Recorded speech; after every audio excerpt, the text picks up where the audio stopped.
Bom, gente, então vamos lá, né? Deu uns 3 minutinhos que eu tinha falado. Então sejam bem-vindos a mais uma aula de oscilações de ondas. Conforme prometido, então a gente vai agora migrar de tópico. Nosso primeiro tópico da disciplina, que abrangeu o primeiro mês aí de aulas, as primeiras 4 aulas, na verdade, né? A gente passou um pouquinho de um mês por conta de um dia que eu não pude dar aula e tal. Abrangeu apenas, então, as primeiras 4 aulas da disciplina falaram apenas sobre movimentos harmônicos simples e tópicos relacionados a esses movimentos harmônicos simples. Então, por enquanto, a gente estava, no caso, mais idealizado, mais geral possível e tal. E agora, a partir de hoje, a gente entra numa outra fase da disciplina, onde a gente começa a tratar de coisas talvez menos idealizadas. Tá? Então, para tudo que a gente estava fazendo anteriormente, né, a gente estava tentando construir a expressão matemática e as soluções especificamente para os problemas de oscilações, a partir de uma relação entre um problema de oscilações e ele sendo uma visão projetada de um movimento circular uniforme para o qual a gente já tinha ferramentas para trabalhar desde o semestre passado, quando a gente estudou o movimento circular uniforme. Mas, mesmo quando a gente estava falando nessa parte de movimento harmônico simples, né, eu tentei frisar para vocês que tudo isso era equivalente a gente resolver equações diferenciais. E eu mostrei ali no finalzinho da aula passada aquele pezinho que a gente estava mostrando, né, colocando um pezinho na água de algo diferente. Então, como que a gente pode resolver equações diferenciais do tipo que nos interessam aqui, utilizando variáveis complexas. Mostrei para vocês como é que isso funcionava, né? Mostrei não, né? Vocês sabiam, estavam carecas de saber disso tudo por terem um cálculo 3 fresquinho na cabeça, tá? E a gente vai continuar, então, usando esse recurso de fugir para o modo complexo, para a gente achar soluções para coisas mais realistas e mais interessantes. Né? E a primeira dessas coisas realistas que a gente vai começar estudando, nesse segundo tópico da disciplina, é essa parte de oscilações amortecidas, que está aí na tela de vocês. Tá? Então, o que a gente estava vendo até o momento, no movimento harmônico simples, por exemplo, a gente vai começar lentamente, né, estendendo o que a gente já tinha feito, para mostrar como que essas coisas querem representar coisas mais interessantes. Tá? Mais interessantes, eu já estou dando um julgamento de valor, né, mais realistas, mais complexos. Então, antes a gente tinha simplesmente um bloquinho. Nosso primeiro exemplo que a gente estudou de movimento harmônico simples era um bloco, um sistema massa-mola, né, ele podia ser considerado aqui na horizontal. Superfície sem atrito, pegávamos essa massinha, colocávamos ela numa posição longe da posição de equilíbrio, soltávamos essa massinha, ela começava a oscilar ao redor do ponto de equilíbrio, e a gente viu que a solução disso estava associada a um movimento de um cosseno. Né? Tá? Só que esse é um caso idealizado, né? Um caso que não aparece na natureza. Né? Essa ausência de dissipação de energia é uma idealização bastante grande. Tá bom? Então, isso tem que ficar na cabeça de vocês, tá? Conservação de energia para todo sempre é uma aproximação. Para várias aplicações é uma aproximação razoável, beleza, né? A gente consegue modelar coisas úteis através dessa aproximação, através desse movimento harmônico simples, para o qual a gente não perde energia nunca, mas segue sendo uma aproximação. E para a maioria dos casos, né, eu diria que são as exceções que são adequadamente modeladas por esse tipo de hipótese. Na maioria dos casos, né, no mundo real, primeiro, no mundo real sempre há dissipação de energia. Tá? É impossível a gente fazer alguma coisa que se mova o tempo inteiro. Tá? Então, a gente não consegue fazer um moto perpétuo. Né? Acho que vocês já devem ter ouvido esse problema. Né? Então, criar um sistema mecânico que, uma vez posto em movimento, permanece em movimento para toda a eternidade. Tá? Então, isso é impossível de fazer, a gente não consegue fazer isso. De vez em quando aparece alguém dizendo que conseguiu fazer, você sempre vê que tem um furo em alguma coisa. Então, no mundo real, sempre existe dissipação.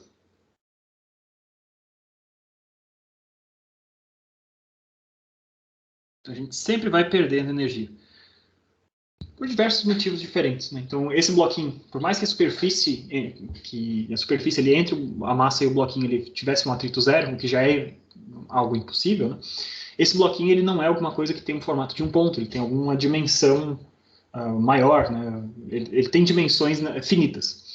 E tendo essas dimensões finitas, ao se deslocar com uma determinada velocidade no ar, por exemplo, ele já dissipa energia pelo atrito com o ar, pela viscosidade do ar. Além disso, essa questão de atrito ali embaixo, né, de idealização de uma superfície sem atrito é realmente uma idealização também. Sempre existe alguma coisa de atrito entre superfícies. Então, o mundo real sempre vai ter algum tipo de dissipação. Tá? E inserir dissipação dentro de oscilações vão fazer com que elas fiquem amortecidas, que é o nome do nosso tópico de agora. Né? Então, onde que a gente vê oscilações amortecidas? Né? Quando a gente pensa, então, por exemplo, na suspensão de automóveis, na suspensão do Baggio, por exemplo, a gente tem, então, tem a roda, a gente não liga diretamente a roda de forma rígida ao chassi, porque as imperfeições do terreno pelo qual ele vai passar, por exemplo, introduziriam cargas de impacto muito fortes sobre o chassi, você teria problemas, né? Você teria risco do chassi rachar em pontos de solda e tal, o carro não sobreviveria tanto tempo, tá? Então, o que você faz? Você meio que isola, entre aspas, né? Você cria uma camada entre a roda e o chassi. Claro que os dois têm que estar conectados, afinal de contas são um carro só, mas a suspensão de um automóvel, você vai ter uma roda, e ela vai estar conectada, né? Dependendo do sistema que você tiver, tá? Geralmente ela vai estar conectada com uma mola, e o chassi vai estar aqui para cima, né? A estrutura efetiva do carro vai estar ali para cima, tá? E além dessa mola, ela vai estar conectada a alguma outra coisa, que é a novidade do dia de hoje, né? Então a mola a gente já tinha tratado antes, né? E o que é a novidade da nossa aula de hoje? É esse amortecedor, tá? Então o que faz o amortecedor? Mola e amortecedor. É um par que é típico, um sistema de suspensão. Não só de automóveis, estou falando de automóveis aqui porque é algo mais do dia a dia, mas vários tipos de suspensão se baseiam nesse par mola-amortecedor. Então, quando a gente tem um sistema mola-amortecedor, a gente tem alguém que é responsável por essa oscilação. Tá? Então, a mola, ela recebe a força de impacto ali do terreno, ela se desloca, né? ela se comprime, a gente não transmite totalmente o movimento do terreno. Você pode passar por um terreno que tem um monte de buracos e o chassi ele não vai seguir descrevendo exatamente aqueles buracos, ele vai ter uma oscilação muito menor, porque boa parte desse trabalho de deslocamento está acontecendo por conta da mola.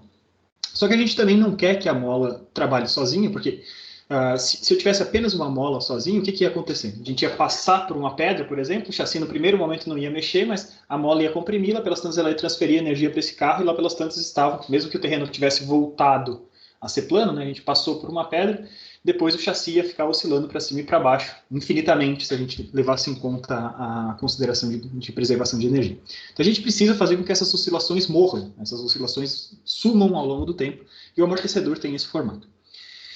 Um amortecedor ele pode ter diversas formas diferentes, né, mas a forma mais comum, amortecedores de carro, né, geralmente a gente tem isso aqui, né, a gente tem um pistãozinho, e dentro do amortecedor a gente tem aqui. Daí pode ter diversas formas, né? Um olhar para conectar de um lado, um olhar para conectar do outro, tem várias possibilidades diferentes. Mas basicamente o que a gente tem, o que importa dentro do amortecedor está acontecendo dentro desse cilindro. E dentro desse cilindro, muitas vezes, a gente tem um fluido viscoso. Pode ser óleo, pode ser tipos diferentes de óleo, geralmente é óleo, né? A gente tem um fluido viscoso. O que é um fluido viscoso? Acho que todo mundo tem essa noção, né, do que seria a viscosidade. O Vinícius fez uma pergunta. Se tivesse só mola, poderia entrar na frequência de ressonância e piorar toda a situação. A gente vai falar de ressonância logo em breve, tá, Vinícius? Mas sim, né, o amortecedor está ali também para tratar com a ressonância, mas mesmo com o amortecedor a gente tem que tomar cuidado com as ressonâncias. A gente vai ver mais para frente isso, tá? Deixa eu ver se eu consigo... Vocês estão vendo o tempo inteiro meu tablet pedindo para ser atualizado, né? 2 horas depois. Pronto. Então, teoricamente, ele não vai mais nos encher o saco. Então, dentro desse amortecedor tem um fluido viscoso e aquele pistãozinho que está ali para dentro, ele pode se deslocar para cima e para baixo. Se você pegar um amortecedor, né, você consegue, se você for bem devagarzinho, você até consegue deslocar esse pistãozinho, mas na hora que você tenta fazer ele rápido, ele resiste. Né? Isso se deve basicamente a essa viscosidade. A viscosidade de um fluido é algo que a gente tem na cabeça, tem o feeling do que representa isso. A gente sabe, por exemplo, se você tem água e óleo, né, você diria, o óleo é mais viscoso do que a água. E como que isso representa? O que é? Né? A gente diria isso, mas a gente talvez tenha que ter uma representação física desse negócio. Né? Então você imagina que você tem uma bacia de água, tá? Uma caixinha que tem água lá dentro. e outra caixinha com óleo. Como que né, a gente enxerga essa viscosidade ao longo de um experimento simples, vai, com a sua própria mão, tá? Então tenho água aqui dentro, e no outro caso eu tenho óleo, vamos botar ele laranjinho, né?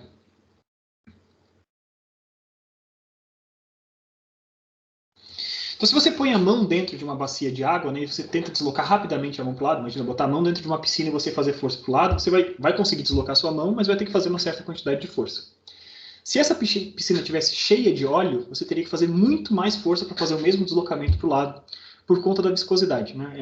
É um fluido mais grosso, vamos dizer assim, né, no popular. Então você tem mais, você sente mais esse fluido. Então, para ele se deslocar, para ele sair do caminho da sua mão, né, você pensa o que está acontecendo. Você tem um monte de moléculas de água, na hora que você faz assim com a sua mão, as moléculas de água elas têm que desviar da sua mão, né, você cria caminhos ali ao redor desse negócio e vão para o lado. Quanto mais viscoso é o fluido, mais difícil é para essas moléculas se deslocarem e fazerem esse caminho ao redor da mão. E o que você sente, então, por exemplo, né, dentro da sua mão, digamos, vamos voltar aqui a desenhar, vou pegar um objeto qualquer, tá? Vamos pegar um disco, por exemplo. Então você tem um disco e você vai passar esse disco dentro da água com uma certa velocidade, e depois você vai pegar esse mesmo disco e vai passar com a mesma velocidade dentro do óleo. E você vai perceber que na água eu preciso da força, a força que eu preciso fazer no tanque de água para fazer esse deslocamento é muito inferior à força que eu preciso fazer para deslocar esse negócio dentro do óleo. Tá? Isso se deve à viscosidade. Então, a força que a gente precisa fazer é uma coisa que a gente chama de arrasto. Então, essa força de deslocar alguma coisa dentro de um fluido viscoso, tá? Então, temos um deslocamento de um objeto dentro de um fluido viscoso.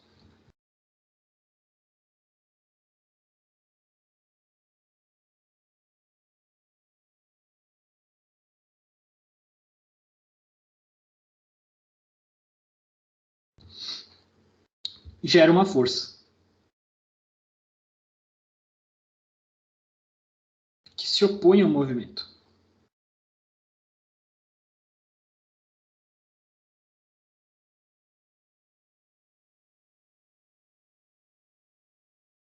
Tá?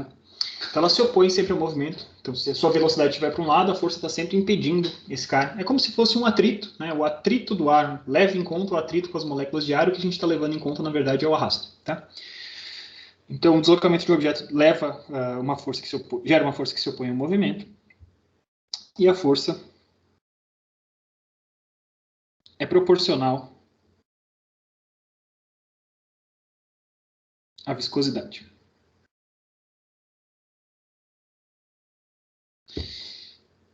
No semestre passado, quando a gente estava estudando cinemática das partículas e tal, a gente, em alguns problemas, inclusive quando a gente estava vendo projéteis e tal, para alguns dos problemas a gente resolvia o problema sem considerar a resistência do ar e depois a gente inseria, e se tivesse a resistência do ar que fosse algo proporcional a isso, fosse algo proporcional àquilo, e a gente resolveu esses problemas. Tá? Se vocês se lembram disso, né, uma das formas da gente modelar arrasto, um modelo possível, que não é o único, tá? Ele também tem suas limitações, ele também é uma simplificação. Um modelo possível considera essa força de arrasto, que eu vou chamar de FD, tá? Arrasto em inglês é drag. Arrastar é drag. Então, um modelo possível para a força de arrasto me diz que ela vai ser proporcional à viscosidade. Então, vamos chamar essa viscosidade de C.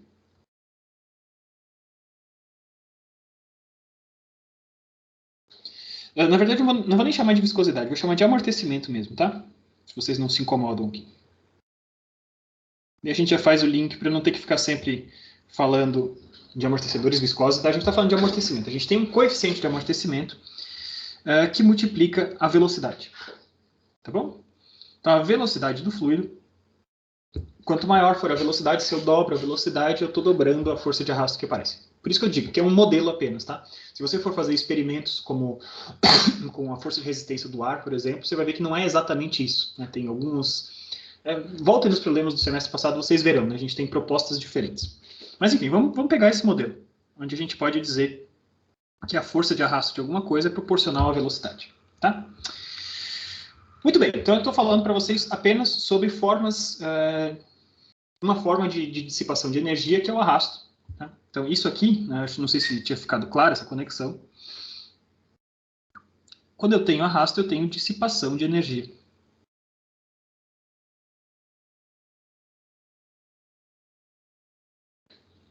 Que eu estou consumindo energia para deslocar esse fluido, para abrir meu caminho dentro do fluido.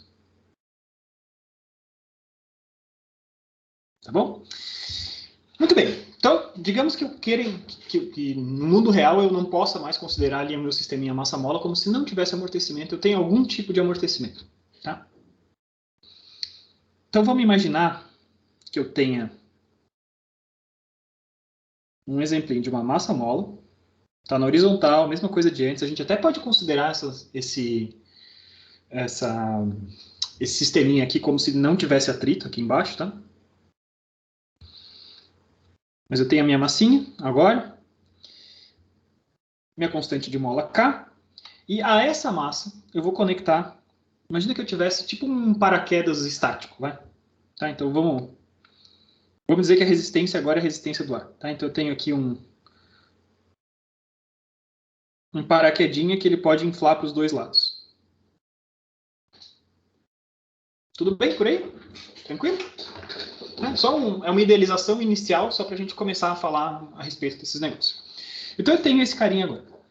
Agora o que vai acontecer? Eu vou pegar essa minha massinha, vou deslocar até um determinado ponto, e eu vou soltar essa massa. Tá? Em um momento qualquer, o que a gente vai fazer agora, primeiro, é o diagrama de corpo livre dessa massinha. Tá? Ou o diagrama de forças, dependendo de onde você for. Num momento qualquer, essa massa vai ter algumas forças diferentes agindo sobre ela. Né? E o diagrama de corpo livre a gente faz sobre a coisa que nos interessa, que é a massa em si. Tá? Então, sobre essa massa a gente vai ter o quê? Digamos que eu desloquei, digamos que a minha posição de equilíbrio fosse aqui, tá? X igual a 0. Eu desloquei até lá, até a posição máxima de amplitude, eu soltei, e num determinado momento ele está num ponto qualquer. Tá? Então é possível que num determinado momento a gente tenha a seguinte situação. Eu tenho para o lado de cá uma força Kx. Tá? Meu x é positivo, com x maior que 0, a força elástica da mola, como a gente já tinha visto, ela está sempre negativa, é uma força restauradora, a força que tenta trazer a massa de volta à posição de equilíbrio. Tá? Então, x maior que 0, kx aponta no sentido negativo de x. Então, vou até botar vai ficar meio redundante aqui, né? Então, não vou botar o menos kx, mas lembre-se que ele tem que estar apontando para o lado de lá, se a minha posição de equilíbrio está para cá. Tá? Na hora que eu estou com a posição de máxima amplitude, aquela massa está parada. Quando a massa está parada, eu não vou ter nenhuma força adicional. Mas digamos que a minha posição de máxima amplitude não seja essa. Digamos que a minha posição de máxima amplitude fosse essa aqui. Tá? Essa aqui é a minha posição de máxima amplitude. Eu estou pegando, então, esse momento, o instante para o qual eu estou pegando a força, o diagrama de corpo livre desse sistema, ele está levando em conta uma massa que não está parada. Né? Instantaneamente, na posição de máximo equilíbrio, ele tem velocidade zero. Ali, o meu mesmo diagrama de força que eu tinha feito antes, eu poderia manter. Mas no momento que ele não está nessa posição, ele tem algum tipo de velocidade. E vamos dizer que ele tenha, por exemplo, velocidade para cá. Deixa eu só mudar a cor da minha setinha. Vamos dizer que eu peguei ele na posição de máxima amplitude e ele está com velocidade para cá. Tá? Velocidade menor do que zero, se o meu x positivo está para a direita. Então, se ele está com velocidade para lá, ele estava na posição de máxima amplitude, ele começou a voltar um pouquinho. Se a velocidade está para lá, eu falei para vocês que tem que aparecer uma força. Eu tinha desenhado as forças em vermelho até então, né? Só vou corrigir aqui, tá? Nos outros slides, nos outros rabiscos meus, todas as forças estavam em vermelho. Então, eu tenho essa força Kx, minha velocidade está para lá. Então, esse balãozinho que está ali em cima, né? Esse meu paraquedinhas, ele está inflado dessa maneira. Tá? Então ele está resistindo, né? Ele está fazendo uma forcinha para o outro lado de lá. Então eu tenho uma força aqui, desse carinha aqui, que é proporcional a C vezes a velocidade. Tá? Eu tenho outras forças, tá? No diagrama de forças. Claro, né? Eu tenho a força peso. E ela está equilibrada pela força normal de contato, mas essas duas forças se anulam, né? Se a gente está considerando um sistema totalmente horizontal. Tá? Então por isso eu estou considerando apenas, estou levando mais em conta tudo que está acontecendo na horizontal. para esse cara que está na horizontal agora, a gente pode escrever de novo a nossa equação de movimento. Tá? E a nossa equação de movimento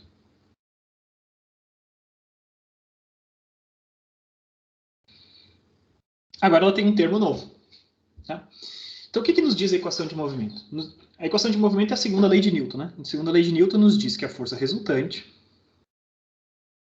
vai ser igual a massa vezes a aceleração do corpo.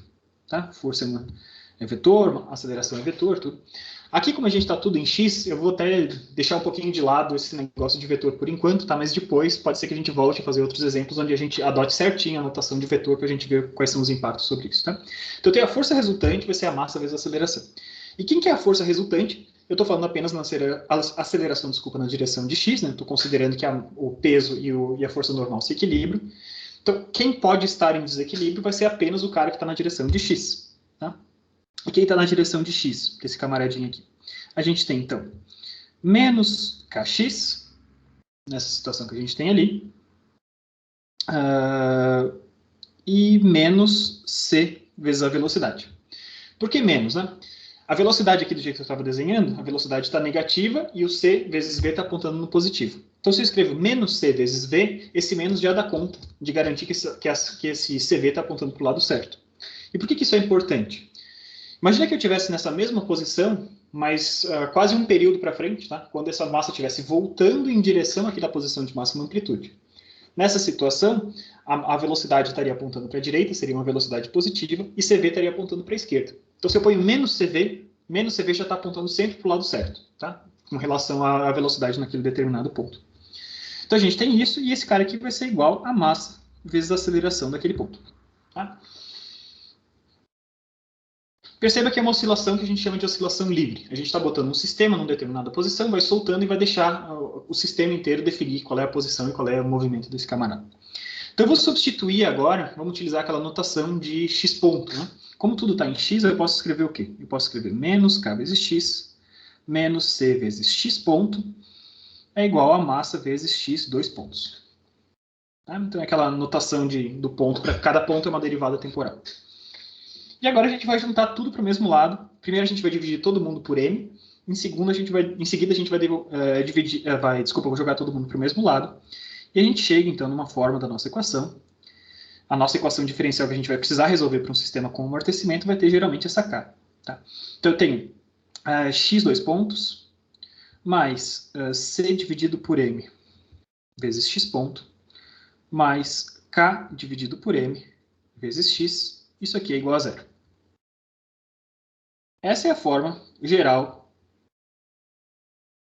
de um sistema em oscilação com amortecimento. Tá? O que é a novidade? A novidade é esse terminho do meio aqui, né? Um termo que depende de x ponto.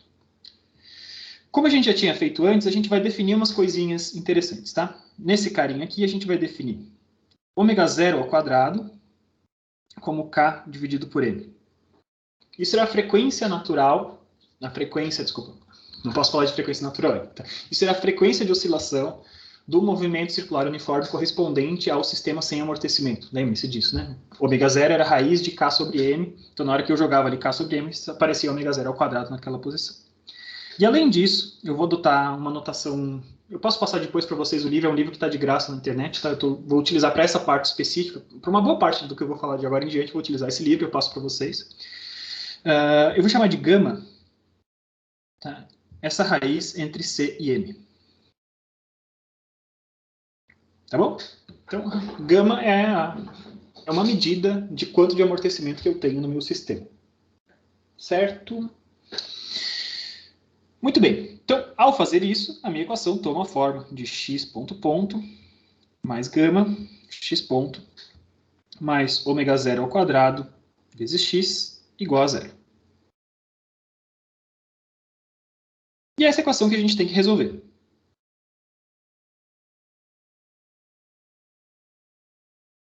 Antes, o que era a diferença? A gente não tinha esse termo do meio. A gente tinha x dois pontos mais ômega zero ao quadrado vezes x igual a zero. E a gente fala, pô, resolve isso aqui com a função a vezes cosseno de ômega t mais φ e deu para baixo. Tá?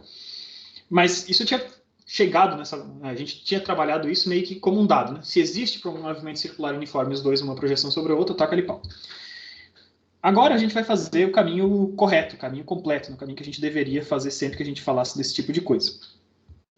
Para uma equação diferencial como essa, a gente pode supor que existam soluções no plano complexo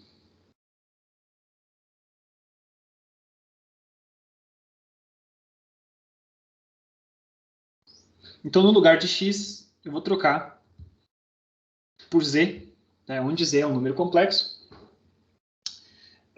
E esse z ele tem um formato e, no momento aqui, o nosso coleguinho, o nosso autor do livro que a gente está falando aqui, que é o professor George, acho que Howard Gorgie, ele sugere que a gente chame esse cara de um alfa vezes t. Tá? Então, utilizando aquela fórmula de Gauss, né? E igual a e elevado a alfa t vai ser igual a cosseno de alfa t mais i seno de alfa t. Tá? Então, chamando uma solução possível, né, de z dessa forma, né, lembrando que tanto x depende de t quanto z depende de t, isso eu deveria ter escrito lá em cima, óbvio, né, que se eu estou fazendo derivadas com relação ao tempo não faz sentido que eu pegue coisas que sejam constantes. Mas, enfim, substituindo então esses x's por esses z's, a gente vai partir do seguinte, né, a gente tem z dois pontos, vocês se incomodam se eu botar o z no... Prefiro escrever assim, senão fica muito cursivo com outra coisa junto, tá? Então, z dois pontos mais gama z ponto mais ômega zero ao quadrado z igual a zero. E quando z tem esse formato, né, por que a gente gosta desse tipo de formato? Porque quando a gente deriva esse camaradinho aqui, a gente consegue sempre garantir que as derivadas vão continuar tendo termos dessa exponencial e elevado a alfa t. Tá? Então, se a gente parte desse cara aqui, a gente sabe que z ponto vai ser alfa e na alfa t. Tá? E z ponto ponto vai ser igual a alfa ao quadrado e na alfa t. Certo? Muito bem. Então, se a gente está fazendo isso, né, agora eu plugo, né, essas soluções todas, né, esses terminhos todos aqui, e a gente leva eles de volta para a nossa equação e a gente vê no que isso vai dar. Tá? Então, no lugar de z ponto ponto, a gente vai escrever alfa ao quadrado. No lugar do gama vezes z ponto, a gente vai escrever mais gama alfa. E no lugar do ômega ao quadrado, a gente mantém simplesmente ômega ao quadrado. E todos esses carinhas aqui, eles estarão multiplicando e elevado a alfa t. Isso aqui vai ser igual a zero. Tá? Então, para esse sistema especificamente, a gente sabe que a gente tem alguma coisa que multiplica outra coisa que dá zero. Então, uma dessas coisas, ou ambas as coisas, tem que ser zero, logicamente, né? Só que a gente sabe que e na alfa t, ele não vai ser zero. A alfa não vai ser... A gente não vai zerar, né? Esse cara aqui, com certeza, vai ser diferente de zero. É alguma coisa que vai depender do tempo, ele não vai ser para sempre zero.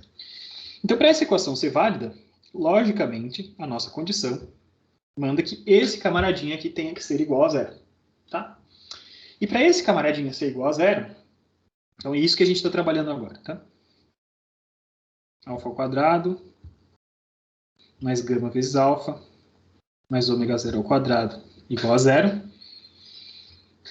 E para isso ser verdade, né, você pode aplicar a fórmula de Bhaskara, né, você está querendo descobrir quem que é o alfa para o qual esse cara é zero. Né? Gama é uma propriedade do sistema e ômega zero é uma propriedade do sistema. A gente quer descobrir quem que são as raízes desse camaradinho aqui. Então você pode aplicar ali a fórmula de Bhaskara do jeito que você preferir. Então você vai descobrir que o alfa ele vai ter o formato de menos gama dividido por 2, mais ou menos raiz de gama ao quadrado dividido por 4, menos ômega zero ao quadrado. Tranquilo até aqui? Até aqui está tudo padrãozinho, né? Não tem nada de novidade. Então a gente sabe que esse sistema com amortecimento, ele vai passar, então ele tem alguma relação com esses camaradinhos aqui. Com esse alfa, que pode ser menos gama sobre 2, mais ou menos raiz de gama ao quadrado sobre 4, menos ômega zero ao quadrado. Tá? E a partir desse momento, a gente percebe que para um sistema com amortecimento, um sistema com oscilações livres, né, não tem nenhuma força que fica agindo nesse sistema, então ele põe esse sistema em movimento e deixa esse cara oscilar, a gente vai perceber que a gente tem 3 situações possíveis para esse cara aqui. Tá? Tem alguma pergunta? Desculpa, eu estou falando aqui para caramba, mas se vocês ficaram com alguma pergunta, façam agora, tá?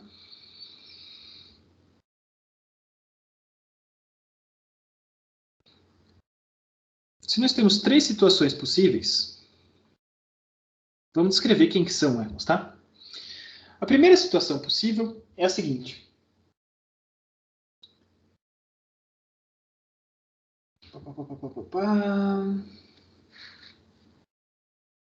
Se o que tem dentro dessas raízes, né? Da primeira situação aqui. Se ômega sobre 2 for maior do que o ômega... desculpa, gama sobre 2 for maior do que o ômega zero, tá? Então, ômega ao quadrado dividido por 4 vai ser maior do que ômega zero ao quadrado. Então, aquele primeiro termo dentro da raiz vai ser maior do que o segundo termo da raiz. Então, a gente sabe o quê? Que ambas soluções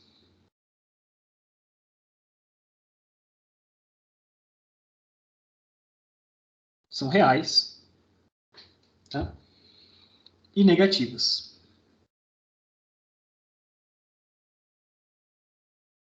Por que as soluções são reais e negativas? Primeiro, dentro da raiz eu vou ter raiz de um número positivo, então beleza, isso é um número real, tranquilo. E dentro dessa raiz, o que a gente tem? A gente tem o mesmo número que está do lado de fora, com o sinal negativo, eu tenho menos gama sobre 2, e lá dentro eu tenho gama sobre 2 ao quadrado, e eu estou tirando desse gama sobre 2 uma certa quantidade, tá? O ômega zero. Lembre-se que o ômega zero é sempre positivo, tá? Não tem como ele ser negativo. Então eu tenho raiz de um número que é menor do que o quadrado do número que está fora, então eu tenho menos gama sobre 2, e esses carinhas, os dois vão ter sinais negativos, né? Esse gama sobre 2 vai ser maior do que o módulo do cara que está lá dentro, tá? Então, o que isso quer dizer? Tá? Se eu estou nessa situação, se gama sobre 2 é maior do que ômega zero, ambas soluções são reais e negativas, e a minha solução, lembre-se, o que era a minha solução? Eu estava dizendo que estou buscando soluções da forma z igual a e na alfa vezes t. Então, z é igual a z de t, né? Vamos criar o costume de escrever isso. Vai ser e na alfa vezes t, e esse alfa, né, ambas soluções alfas, você tem reais e negativos. Tá? Tanto quando você usa o positivo quanto o negativo ali, né? Por isso, ambas soluções nesse sentido, você sempre tem duas soluções. O que é normal com uma equação de diferencial de segundo grau, tá? De segunda ordem, desculpa. Tá? Então, o que está acontecendo, né? Nesse sisteminho ali, essa solução é uma soma. Se esses dois caras são reais e negativos, tá? Você vai ter, então, esse alfa. Vamos pegar a primeira solução, tá? Vamos pegar z positivo aqui, tá? Só para dizer que eu estou pegando o lado positivo. Vai ser e elevado a menos gama sobre 2. Deixa eu escrever um pouquinho maior, né? Senão não vai conseguir enxergar. Z positivo de t vai ser igual a e elevado a menos gama sobre 2, mais essa quantidade ali de dentro, que é maior do que zero. Tá? Então, vamos chamar esse cara aqui de um lambda, tá? Então, estou chamando esse carinha ali de lambda. Mais um lambda, esse sistema. E esse carinha a gente sabe que vai ser um número negativo. E o z negativo, pegando o lado negativo desse cara, vai ser igual a e menos gama sobre 2 menos lambda, também um número negativo, vezes t. Ambas as soluções, como a gente está no mundo complexo, né, ambas as soluções são soluções legítimas dessa equação, e como é uma equação linear desses caras, né, qualquer combinação dessas equações, dessas duas soluções, também é uma solução para as equações. Tá? Então, por isso, né, quando a gente olha desses caras aqui,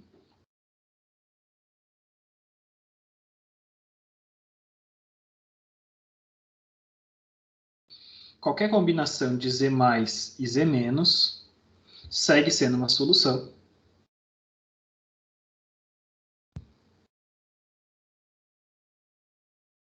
E a gente observa que a gente não tem nenhum número, não tem nenhum i, não tem nenhum raiz de -1 nesse exponencial, tá? Então isso aqui é uma função exponencial, simplesmente é um exponencial, não tem nada em oscilação, tá? Então, se nesse caso aqui, se ambas soluções são alfa, são reais e negativas, qualquer combinação segue sendo uma solução, e a solução é uma soma de exponenciais negativas.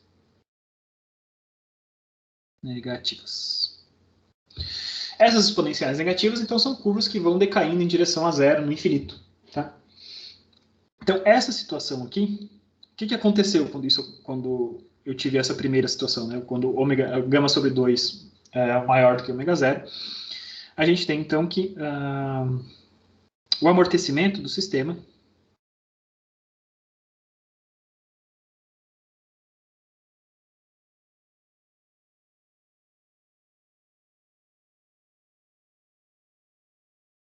mata, entre aspas aqui, né, as oscilações.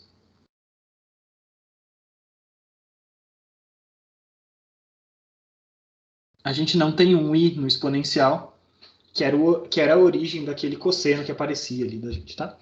Então, esse caso aqui é o caso que a gente chama de um sistema superamortecido.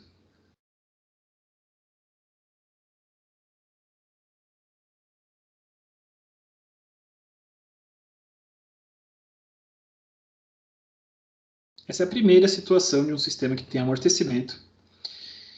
Isso acontece quando a gente tem, então, a dissipação, né, o fator que define a dissipação, esse gama sobre 2, maior do que a frequência normal. Tá? O sistema superamortecido, então, é quando esse cara domina o outro.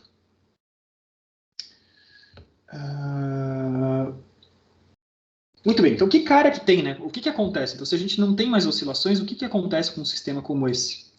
Então, basicamente, o que a gente vai pegar é o seguinte.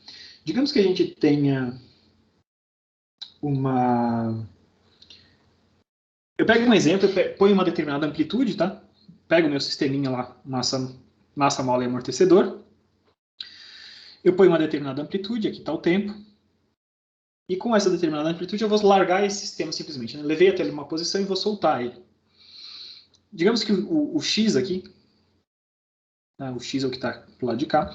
O x é a posição, né, ao longo dessa linha de x igual a zero é a posição de equilíbrio desse sistema.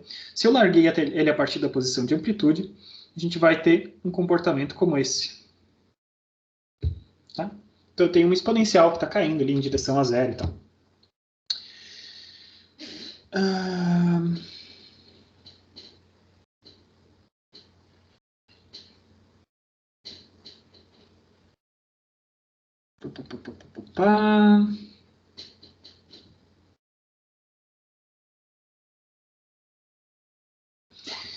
Se no lugar de eu simplesmente liberar, né, se eu peguei esse cara aqui com velocidade inicial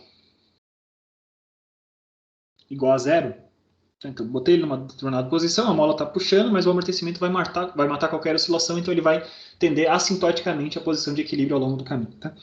Se no lugar de eu botar eles dessa forma, eu peguei numa determinada posição e empurrei esse sistema, tá? Então eu peguei e inseri com velocidade inicial diferente de zero. Tá? Então esse cara aqui, x ponto do tempo zero igual a zero. Tá? Botei na posição, né, com amplitude máxima, e isso soltei com velocidade zero. Para esse outro cara aqui, vamos botar que eu peguei um determinado x ponto de zero, diferente de zero, e estou botando uma velocidade nesse cara. Tá? Estou empurrando ele em direção ao cara. Então, na pior das hipóteses, na melhor das hipóteses, sei lá, o que você quer considerar melhor ou pior, né? O que vai acontecer com esse cara, ele pode, se você botar muita velocidade para o começo desse cara, ele vai poder cruzar essa posição, mas ao longo do caminho ele vai fazer isso aqui. Ele vai voltar assintoticamente para a posição de equilíbrio. Então ele pode fazer um negócio, ele pode passar para o outro lado da posição de equilíbrio, tá? Então, em inglês isso aqui chama de overshoot. Ele pode passar para o outro lado, né? Ele supera a posição de equilíbrio.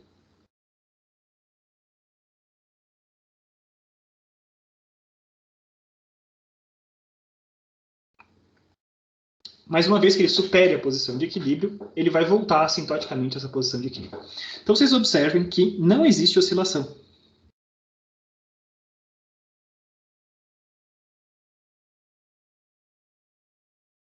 Não existe nada com cara de oscilação nesse caso.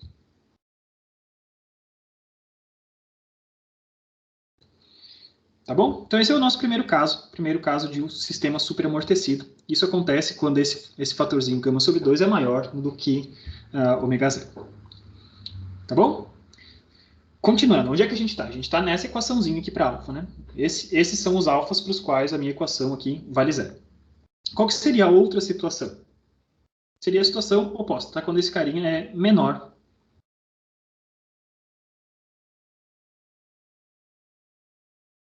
Eu tenho gama sobre 2 é inferior ao ômega zero. Essa é a minha segunda situação. Quando gama sobre 2 é menor do que zero, o que vai acontecer?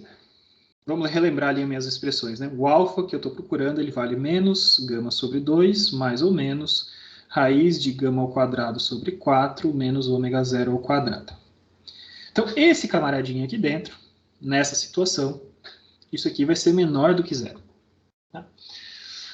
Então, se ele é menor do que zero, ele é alguma coisa que vai ter, né, a raiz desse cara vai ser alguma coisa no campo imaginário, tá? Então a gente vai definir algumas coisas. Primeira coisa que a gente vai definir aqui dentro, tá? A gente vai definir o ômega como ômega zero, ômega ao quadrado, desculpa, como ômega zero ao quadrado menos gama ao quadrado dividido por 4. Tá? Então o que eu tenho ali simplesmente é uma raiz de menos ômega, tá bom? Então o que aconteceu agora, né? Essa expressão ali, a gente vai ter o que é a nossa solução. Né? Nossa solução, então, tem esse alfa, ele vai ter uma parcelinha aqui, menos gama sobre 2, e outra parcelinha que vai ser alguma coisa em I ômega alguma coisa. Tá? Então, esse meu alfa, ele vai ter o formato menos gama sobre 2, mais ou menos, I ômega. Tranquilo para vocês? Então, tá, acho que tá tranquilo, né? Não estamos fazendo nada demais. Então, nesse formato que a gente tem, a minha solução, lembre-se que z de t é igual a e na alfa t. Então, eu tenho um e que multiplica esses caras e eu posso separar esse e. Né? Se eu tenho a soma ali no expoente, eu posso separar esses dois caras. Então, eu tenho e em gama sobre 2 que multiplica e no mais ou menos, né? E ômega t. Então, a gente percebe que a nossa resposta ela vai ter duas partes. A gente vai ter uma parte aqui, que é responsável por oscilações. Dessa parte vão brotar as nossas oscilações, assim como a gente tinha visto anteriormente. Tá? E essa outra parte aqui tem uma parte de decaimento. Né? Decai com o tempo, esse camaradinho aqui. Isso aqui tem que ser vezes t também, né? Não. Sim, esse aqui tem que ser vezes t também. Tá?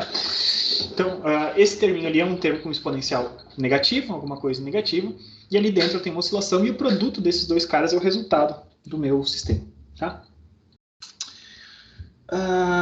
Muito bem.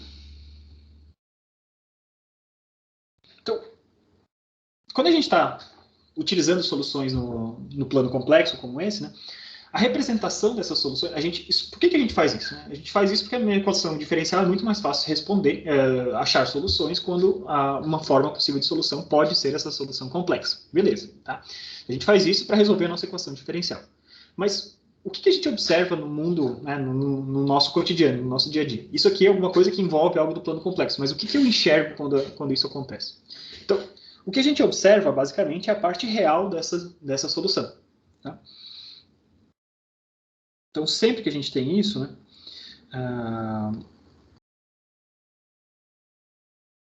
o que se observa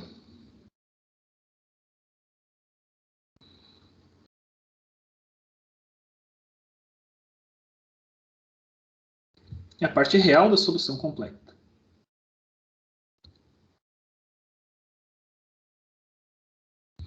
A parte imaginária precisou entrar ali para a gente conseguir fazer as derivações e encontrar esses caras da melhor maneira possível, tá? Mas o que a gente está pegando, né, o que a gente realmente quer saber qual é a parte real desse camaradinho aqui. E quando a gente encara esse camaradinho aqui, né, a gente tem que lembrar que E na I ômega t vai ser o quê? Vai ser um determinado fator de amplitude, tá? Vezes cosseno de ômega t, tá? Mais I, esse fator de amplitude também, ou um outro fator de amplitude, pode ser também, seno de ômega t. O que a gente está querendo pegar é a parte real desse cara. Observe que esse decaimento é um decaimento real. Esse decaimento é o que já estava presente no sistema superamortecido, tá? É uma função real. E essas oscilações têm parte real e imaginária.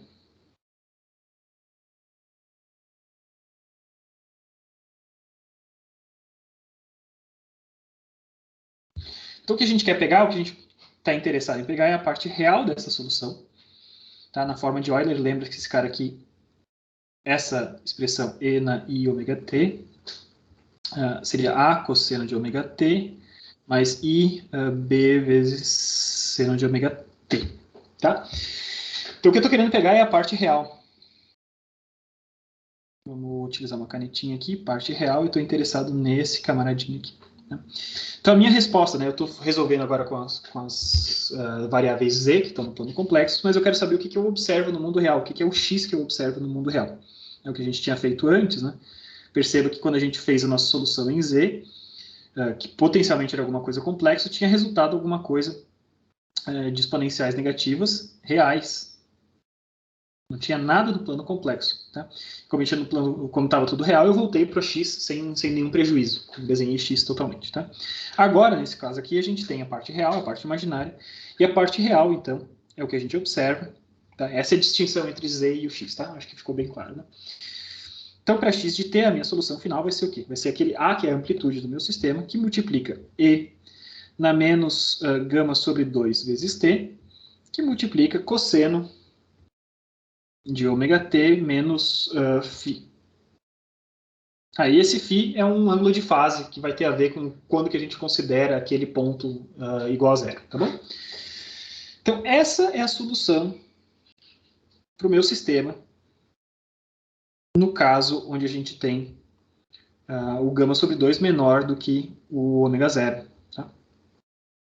Esse é um tipo de sistema que a gente vai chamar de sistema subamortecido.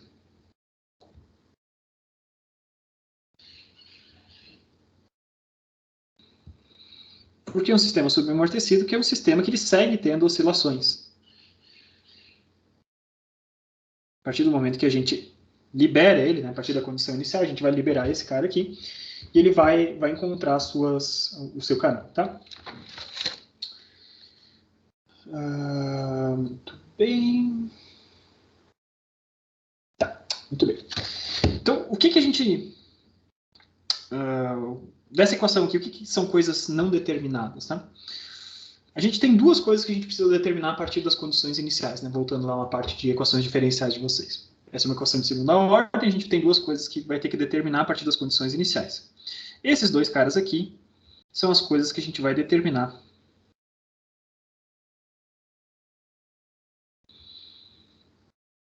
a partir das condições iniciais do meu sistema. Então, quando x é igual a zero, quando t é igual a zero, a gente vai pegar informações a respeito da posição e da velocidade desse cara, e com isso a gente vai conseguir resolver tanto A quanto φ. Tá? O que a gente observa com esse sistema? Né? Esse aqui é uma expressãozinha. Vamos tentar traçar o gráfico desse cara. Então, mais uma vez, o que eu tenho aqui o eixo de tempo para o lado de cá, aqui o eixo de x. Peguei o meu sisteminha, botei numa determinada amplitude. Tá? A partir dessa amplitude, se eu levasse em conta apenas o exponencial ali do menos gama t, a gente teria alguma coisa tracejada. Deixa eu só corrigir uma coisa que eu fiz antes, né? Eu desenhei esse cara tracejado, eu não gostaria de desenhar ele tracejado. Eu gostaria de desenhar ele cheio, pode ser com outra cor, por exemplo, tá? Não tem muito problema. Por que eu não queria desenhar ele tracejado? Porque agora eu vou desenhar algo tracejado, mas eu vou desenhar o quê? Vou desenhar uma assíntota, tá? Então, a partir dessa posição inicial, a gente tem aqui... Opa, vamos aproveitar mais para cá, né? Deixa eu desenhar esse eixo um pouquinho maior aqui, no tempo que a gente economizar espaço. X está aqui. Eu tenho uma assíntota exponencial. E ela funciona para os dois lados, né? Obviamente, né? Ela vai matar qualquer oscilação, seja se o meu corpo começar do lado positivo ou do lado negativo, né? Então ela tem esse formato. E esse camaradinho aqui seria, então, E na menos gama sobre 2 vezes T. Tá? Então, esse aqui. A partir daquele momento inicial, que eu botei ele na posição de amplitude máxima, né? Esse cara ele vai poder oscilar. Ele vai fazer alguma coisa assim.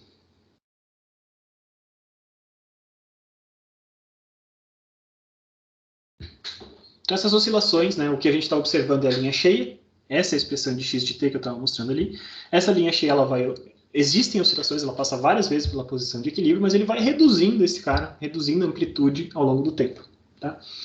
Vocês podem interpretar o que a gente tinha antes. No movimento harmônico simples, por exemplo, a gente tinha visto que o meu x de t era uma amplitude que multiplicava um cosseno de ômega t mais φ. Se a gente compara o formato com esse cara aqui, a gente pode interpretar a parte inicial, da amplitude inicial, vezes o E na menos gama sobre 2 vezes T, como uma amplitude que é reduzida com o tempo. Tá? Alguém abriu o microfone? Fazer alguma pergunta? Ou... Não? Então eu vou seguir adiante, tá? Então é como se essa amplitude fosse uma amplitude inicial, 1 a 0, vai, e ela fosse sendo reduzida com o tempo por conta dessa função exponencial. E ali dentro continua morando um cosseno de ômega t qualquer, tá? O que observa uma coisa interessante, tá?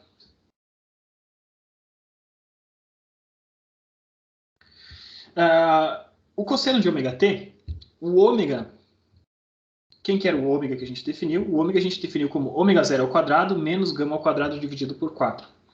Então, esse ômega, então isso aqui é uma definição. Isso aqui vai ser a frequência de oscilação, a frequência angular, acho que vocês já estão acostumados agora, né, que a gente pode ter uma frequência angular. Frequência angular de oscilação amortecida.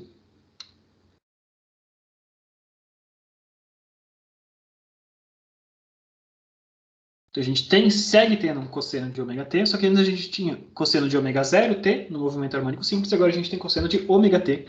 E esse ômega é maior ou menor, né? Ele é um pouquinho menor, você observa, né? Que ômega ao quadrado vai ser ômega 0 ao quadrado menos gama ao quadrado dividido por 4. E esse carinha aqui ele vai ser um pouco menor do que o ômega 0. Né? Um pouco ou bastante menor, mas assim, ele será menor do que o ômega 0. A gente já vai discutir um pouco mais para frente qual que é a magnitude dessas coisas, né? Se é muito maior, um pouco menor e tal. Então, é uma frequência angular de oscilação amortecida. E o que é importante, né, que provavelmente eu não consegui manter aqui, é que a frequência de oscilação ela é constante ao longo de todo esse caminho. Tá? Então, na verdade, eu não sei se eu consegui manter aqui. Vou apagar esse camaradinho aqui. E a gente vai marcar agora pontos onde eu tenho que passar. Tá? Então, eu vou passar aqui. Como essa frequência ela depende apenas das propriedades do sistema, esse ômega não leva em conta o t. Então eu tentei traçar pontos igualmente espaçados, né?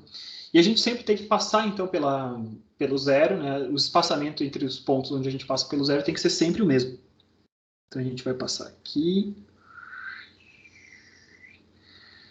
Digamos que esse cara aqui é o ponto de amplitude do outro lado, tá? Passo pelo lado de cá.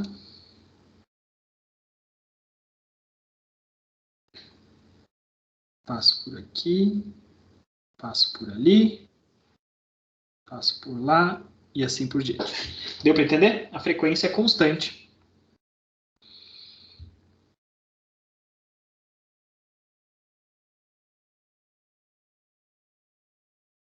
No tempo. Então, por isso, né, esses caras, talvez a gente batendo o olho nessa equação, nesse desenho, na representação que eu acabei de fazer, pô, parece que esse cara está desacelerando tudo, mas o espaçamento entre essas partes dessas oscilações é sempre o mesmo, tá?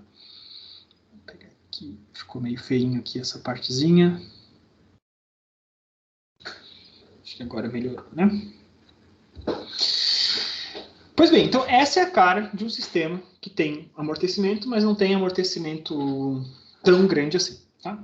Então, esse ômega é um ômega de frequência angular de oscilação amortecida.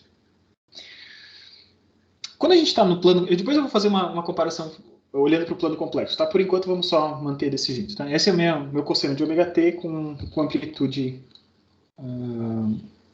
amortecida. Por fim, a última situação que a gente tem é o caso onde γ sobre 2 vai ser igual a ômega zero.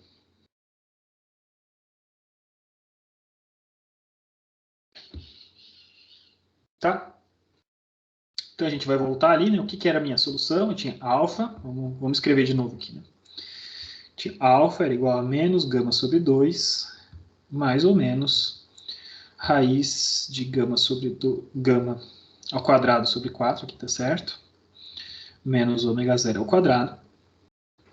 E quando esses dois caras são iguais, esse carinha aqui passa a ser igual a zero. E a minha solução passa a ser uma única solução. Eu tenho menos γ sobre 2. Tá?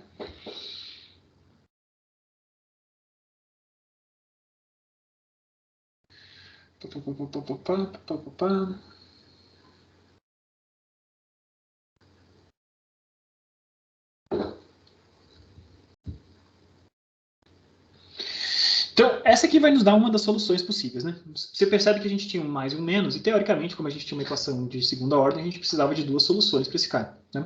Por enquanto, a gente só tem uma solução. Uma das soluções possíveis, z de t, e na alfa t, eu tenho e na menos γ sobre 2 vezes t. Então, essa é uma das soluções possíveis. Tem que existir uma segunda solução, tá? E existe uma forma da gente chegar na segunda solução. Então, a gente vai pegar...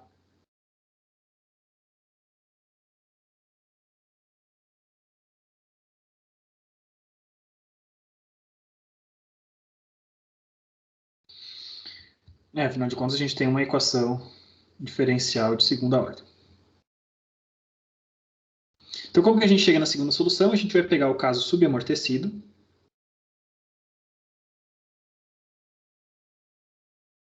E fazer um limite na medida em que γ sobre 2 se aproxima de ômega zero. Então, você parte do princípio que existe algum amortecimento e pega esse γ sobre 2 e leva no limite na tendência desse cara igual a zero. Tá?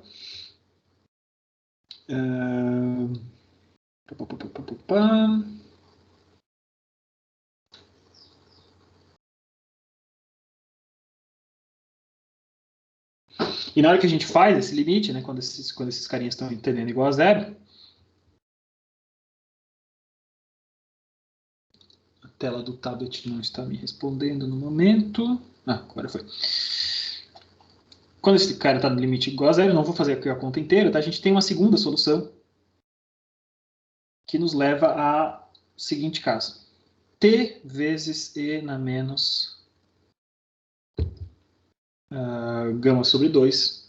Tá? Isso aqui tem a ver com limites, né? Você vai ter um cosseno de ômega t e uma parte daquela solução que é cosseno de ômega t e outra que é seno de ômega t. E na hora que você tira o limite desse cara quando o ômega tende a zero, né? Esse ômega que é a diferença desses dois caras, né? Quando γ sobre 2 tende a ômega zero, tirando o limite desses caras quando isso está acontecendo, você vai ver que uma das soluções nos leva a essa solução que a gente já tinha e a outra das soluções nos leva a essa situação aqui. Tá? Questão de limitezinhos lá que vocês têm. Então, para esses dois casos que a gente tem, é simplesmente combinações gerais dessas soluções. Tá? A solução geral do meu sistema, então, percebe que esses dois caras é uma solução. São soluções reais, tá? Solução real, e aqui também é uma solução real. E para o sistema amortecido, então criticamente amortecido, a minha solução, no caso geral, vai ser um coeficiente qualquer que multiplica esse primeiro cara, e na γ sobre 2 vezes t, mais d vezes t, que multiplica e na menos γ sobre 2 vezes t. Tá? Então, eu tenho combinações lineares das duas soluções, inclui todas as soluções possíveis do meu sistema. E quando a gente tem um caso como esse, né, o nosso gráfico é um pouquinho... ele é o intermediário entre os dois gráficos que a gente tinha anteriormente. Então, só vamos chamar o nome, né? Esse cara aqui, eu já acabei falando, dei o spoiler antes, né? Sistema criticamente amortecido.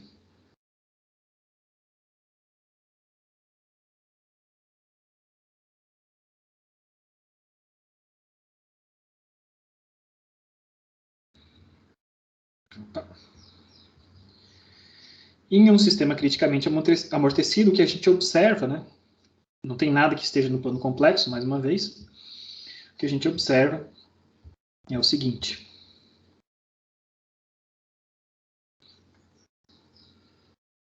Eu tenho T, eu tenho X. Eu tenho uma parte presente ali desse,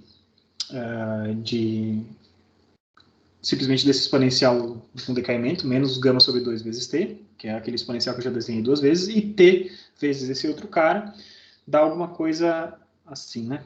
Ó, então, esse cara é simplesmente o exponencial aqui, e esse outro carinha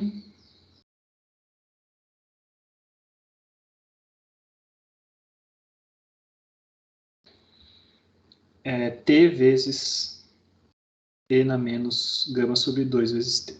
Né? E a combinação desses caras, qualquer combinação desses dois caras é uma resposta real. Então, uma resposta possível, né? Se eu peguei e botei um meu sistema na amplitude máxima, ele pode fazer alguma coisa assim. Ele vai, ele dá uma oscilada e depois ele volta. Ele volta para o meu assintoticamente em direção à posição de equilíbrio. Ele fica parecido, né? Que eu não consigo desenhar perfeitamente, né? Mas ele fica parecido ao que seria no criticamente amortecido, no superamortecido, desculpa. Mas ele dá uma osciladinha, né? Ele parece que ele sugere que ele vai fazer uma oscilaçãozinha e depois ele não chega a passar para o outro lado e começar a oscilar de fato. Então ele passa uma vez ali pelo ponto e no máximo ele chega ali próximo. Tá? Então esse é um sistema criticamente amortecido. A gente não tem, né? Não há oscilação. Não tem nada no plano complexo, né? Não tem nada que esteja em I alfa T, tá? Mas o mínimo amortecimento necessário que você tem que inserir para que esse sistema não tenha oscilação. Basicamente é isso que está acontecendo, por isso criticamente amortecido. Tá? Então vamos escrever isso.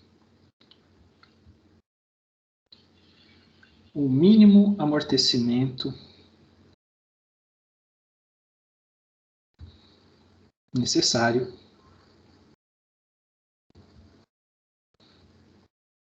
para não haver oscilação. Então, muito bem. Então, esse é o nosso panorama geral das 3 situações de um sistema que tem amortecimento, sistema em oscilação livre que tem amortecimento. Alguma pergunta a respeito do que a gente fez até agora?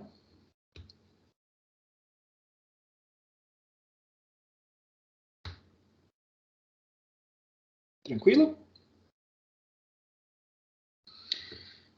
A gente pode discutir algumas coisas diferentes, tá? Então, o que vocês estão observando aqui, né?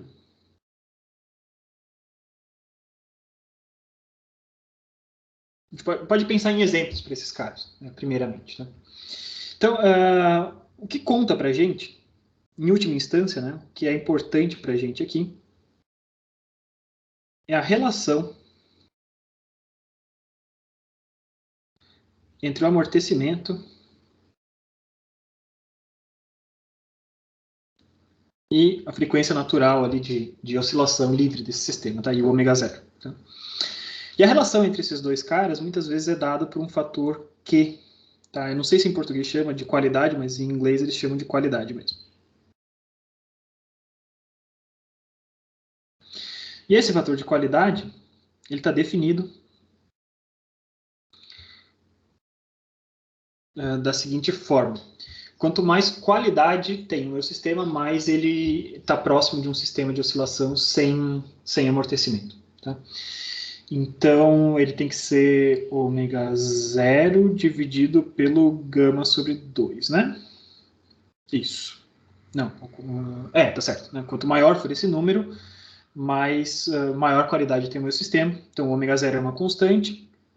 E quando esse camaradinho aqui está bastante grande, quanto maior for esse cara, mais próximo da oscilação livre que ele vai ter. Tá? Quando a gente insere números reais, né, de fluidos viscosos dentro desse cara e de sistemas, né, de constantes de mola e tamanho de massa e tal, a gente vai ver que para muitos osciladores nossos, né, a gente tem um fator de qualidade bastante elevado, um sistema de oscilação. Se eu tivesse aquele sisteminha de massa com um pequeno paraquedinhas em cima, a gente ia ver que a qualidade daquele sistema era bastante alta. A gente não teria muitos... a gente estaria bem distante de estar, mesmo criticamente, amortecido. A gente estaria, com certeza, numa faixa subamortecida do meu sistema. Né? E quando esse é o caso, né, lembre-se da nossa definição do ômega lá do caso subamortecido, a gente chama de ômega ao quadrado, vai ser ômega zero ao quadrado menos gama ao quadrado dividido por 4. E quando, então, gama sobre 2 é muito menor do que ômega zero, né, a gente percebe que esse ômegazinho ele vai ficar muito próximo do ômega zero. Então, quando a qualidade é elevada, a qualidade alta do meu sistema, isso quer dizer o quê? Isso quer dizer que o meu gama sobre 2 é muito menor do que o ômega zero, e isso quer dizer que a gente poderia praticamente, né, considerar que esse sistema, a frequência de oscilação desse sistema não é tão alterada assim pela presença da dissipação. A dissipação vai fazer o quê? Ela vai matar a amplitude desse camaradinho, mas a frequência não vai ser tão alterada pela presença do amortecimento desse sistema, tá? Então isso é uma coisa interessante, eu vou trazer mais exemplos ali mais para frente, né, ao longo da nossa aula, das nossas próximas aulas, mas é uma coisa importante da gente ver, a relação entre esses dois caras é o que manda nesse sistema. Exemplos, né, dos nossos sistemas. Um sistema superamortecido,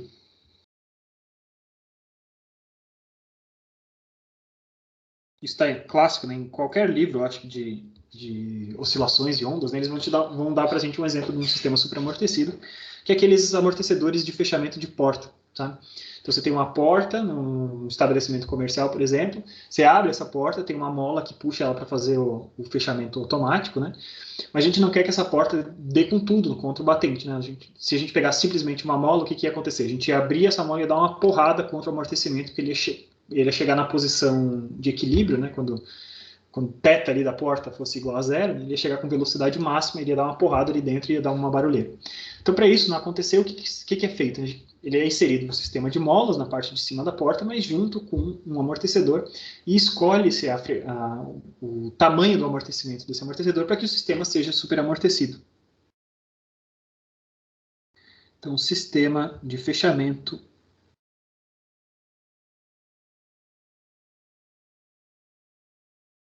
automático de portas. Tá? Por que ele é superamortecido? Porque a gente deseja que ele chegue super suave, né? Quase com velocidade zero até o batente, para não fazer nenhum barulho. Tá? Então é por isso que ele é dessa forma. A suspensão de um carro é um exemplo de um sistema, idealmente falando, tá? A gente vai tentar fazer um sistema criticamente amortecido.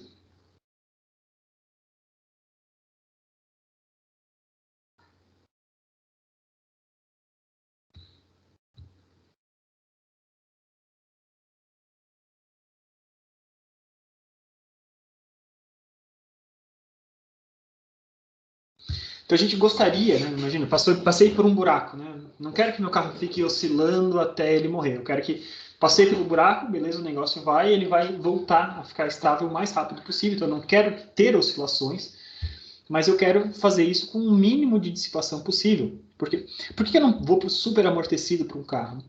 Porque o sistema superamortecido ele é um sistema muito durão, muito rígido, muito travadão. Tá? Então se eu estou num sistema superamortecido e eu passo por dentro de um buraco, eu não quero que aconteça assim, um baita de um solavanco e depois eu vou tendendo ao meu plano de vez. Tá? O que é passar por dentro do buraco? É você inserir de uma vez só uma velocidade muito rápida de deslocamento à roda, que está ali, ao sistema de suspensão. Né? Se esse sistema tem muito amortecimento envolvido, ele não vai se deslocar quase nada, né? Lembre-se que a força de arrasto é proporcional à velocidade.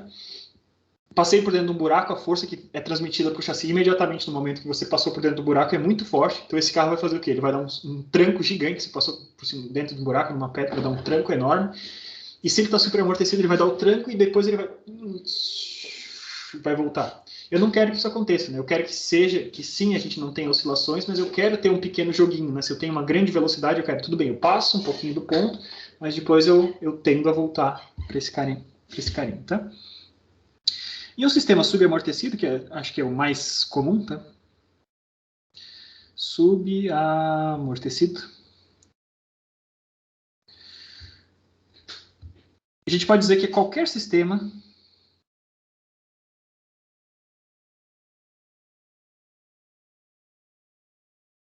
oscilatório se observado por tempo que chega.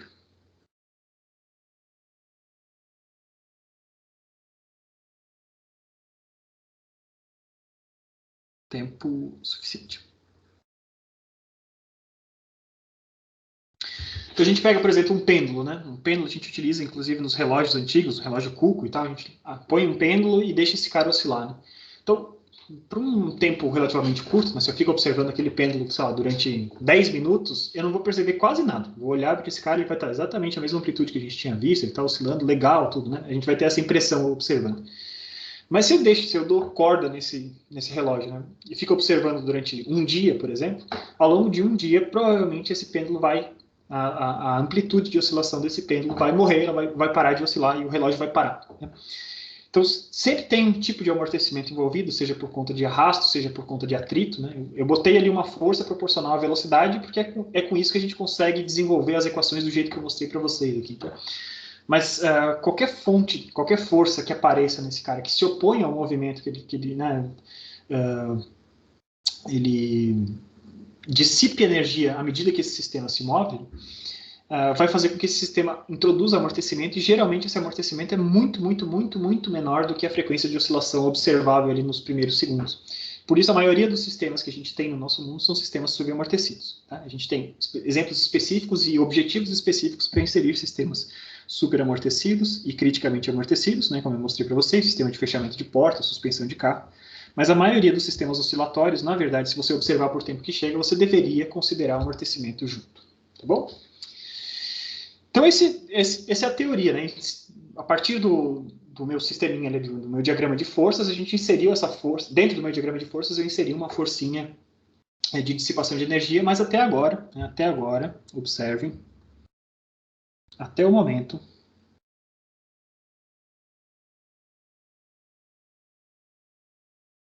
consideramos apenas oscilações livres.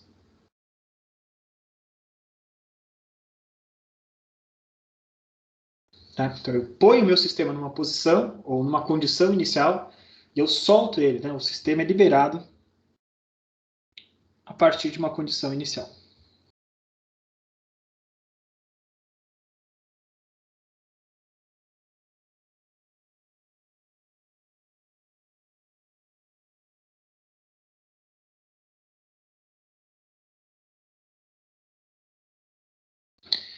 Mas a gente tem muitos casos, né, de interesse, casos de engenharia, casos industriais e tal, de interesse que não são casos de oscilações livres. São casos para os quais o sistema que pode entrar em oscilação ele está sujeito a forças. Então, tem alguém atuando dentro do meu sistema, introduzindo alguma coisa.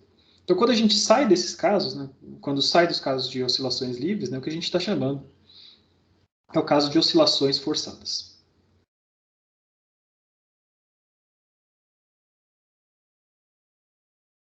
Como é que vocês estão? Vocês estão muito cansados ou podemos tocar adiante, né? Eu tenho mais uns 20 minutos de aula antes de eu interferir na aula na próxima aula de vocês. Podemos seguir com mais a parte inicial de oscilações forçadas, pelo menos? Se sobrar alguma outra coisa, né? Se sobrar coisas a mais de oscilações forçadas, a gente faz que nem a gente sempre faz, né? Na próxima aula a gente dá uma revisadinha e continua com os temas, tá?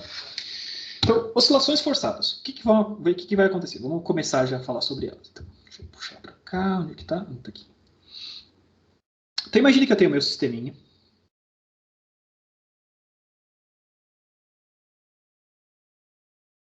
Eu estou pegando sempre deles de forma idealizada o meu sistema massa-mola só para a gente escrever a primeira vez as equações. Tá? Uma vez que a gente tiver visto ali, vimos hoje ali o formalismo das oscilações amortecidas, vou introduzir o formalismo das oscilações forçadas, a gente vai dar uma geral sobre isso, né, no comecinho da próxima aula. Depois a gente pode passar para exemplos desses caras em outras condições. Né? O que seriam oscilações amortecidas, oscilações forçadas, quando eu tenho, por exemplo, um pêndulo físico, né, onde não é o x, é um θ, que termos que aparecem ao longo desse caminho. Tá? Então a gente vai voltar a fazer coisas mais complexas, eu só estou, por enquanto, utilizando o caso de oscilações forçadas, o caso de sistema massa-mola, para a gente ter uma descrição relativamente direta do meu sistema, para a gente chegar nas equações diferenciais da forma mais direta e mais prática possível. Então, eu tenho meu sistema massa-mola.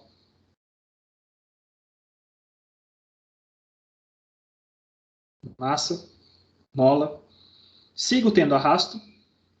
Tá? Tenho meu paraquedinhas aqui.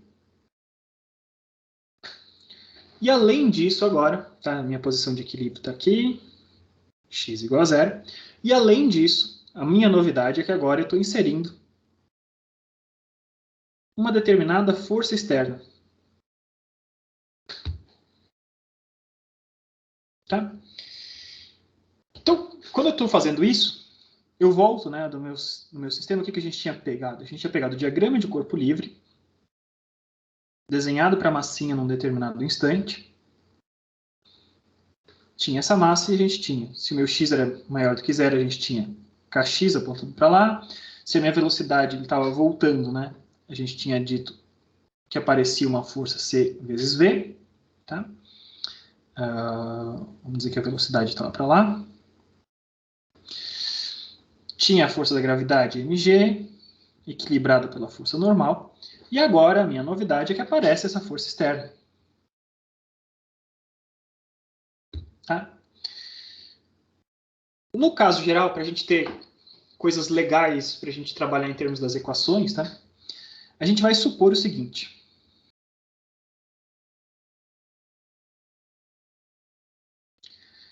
Vamos supor que exista uma excitação externa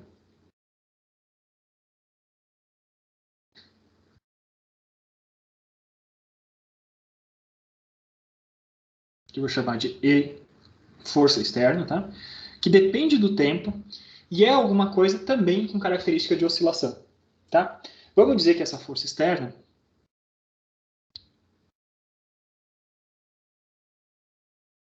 seja alguma coisa que valha F0 vezes um cosseno de ômega D vezes T.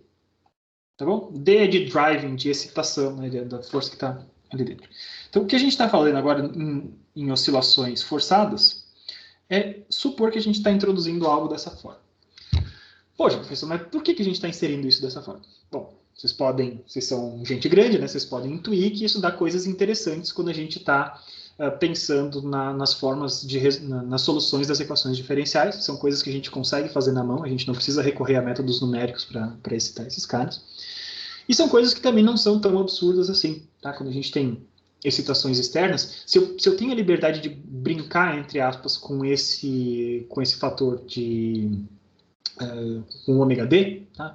Eu posso fazer coisas bem diferentes. Se eu quiser uma força que é praticamente constante no tempo, basta fazer esse ômega D ser muito grande, ser muito pequeno, desculpa, ser super pequenininho. Então essa frequência é bem pequenininha, então eu tenho uma amplitude, por exemplo, no instante zero eu tenho uma determinada amplitude, e para ela passar para o outro ponto, ela vai demorar muito, muito, muito, muito tempo. Tá? Então eu consigo brincar com essas coisas, jogando com o tamanho dessa frequência de excitação do meu sistema. Tá? Então só deixa eu botar aqui, vou chamar de frequência de excitação.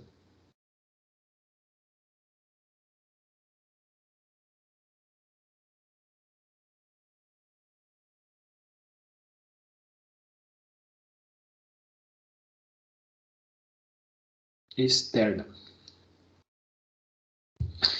Muito bem. Então, o meu sistema agora é esse. E para esse sistema a gente escreve, então, a equação de movimento.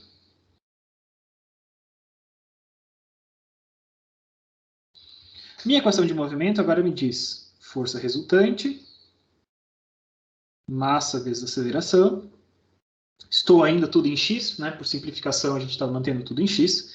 E o que a gente tem agora? Eu tenho menos k vezes x, que era a força da mola, menos c vezes v, que era a força de arrasto, tá? Estou encarando esse cara como se fosse positivo. Vamos dizer que esse cara aqui é mais o Ft, essa força externa. Força externa de T, tudo isso depende de T, tá? Então, mais essa força externa, isso aqui vai ser igual a massa vezes a aceleração num determinado instante. Tá? E agora o que a gente vai fazer é a mesma coisa que a gente fez antes, divide todo mundo pela massa, joga todo mundo que depende de x para um lado e todo mundo que não depende de x para o outro. Até o momento, o que a gente tinha? A gente tinha sempre equações diferenciais homogêneas. O lado direito da equação era sempre zero. Por que o lado direito era sempre zero? Porque a gente estava em oscilações livres, a gente não tinha nada que estava excitando o meu sistema. Agora essa situação, logicamente, mudou. Tá? Então, fazendo esse procedimento todo e passando para a notação de x ponto, né, a gente tem x ponto ponto mais c dividido por m vezes x ponto mais k dividido por m vezes x. Isso aqui vai ser igual a força externa dividida por m. Tá? E a gente vai introduzir, então, alguns desses carinhas aqui. Relembrando, né, coisas que a gente já tinha dito. Então, a gente vai definir gama como sendo c dividido por m, ômega zero como sendo raiz de k sobre m. E com isso, a gente chega no formato padrão do nosso sistema com oscilações com amortecimento e oscilações forçadas, que tem essa cara.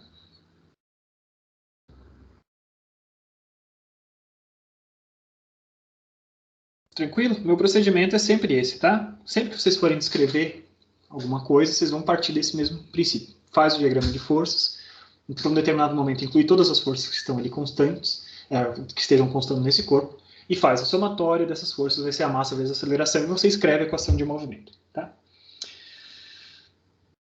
Muito bem, muito bem, muito bom. Primeira coisa a gente observar é que ômega d é independente do ômega zero, tá? Eu posso escolher o meu ômega d, quem define o ômega d sou eu, ao inserir a força no meu sistema. Tá? Ele independe de ômega zero e também não é, né? E pode ser diferente também. Por que eu botei é diferente e outro pode ser diferente? É independente de ômega zero e de ômega. Lembra que o ômega a gente tinha definido como ômega ao quadrado é igual a ômega zero ao quadrado menos gama ao quadrado dividido por 4. Tá?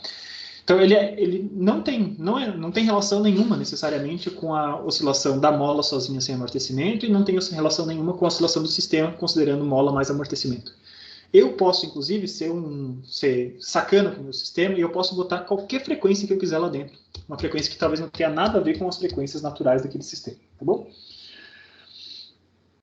Muito bem.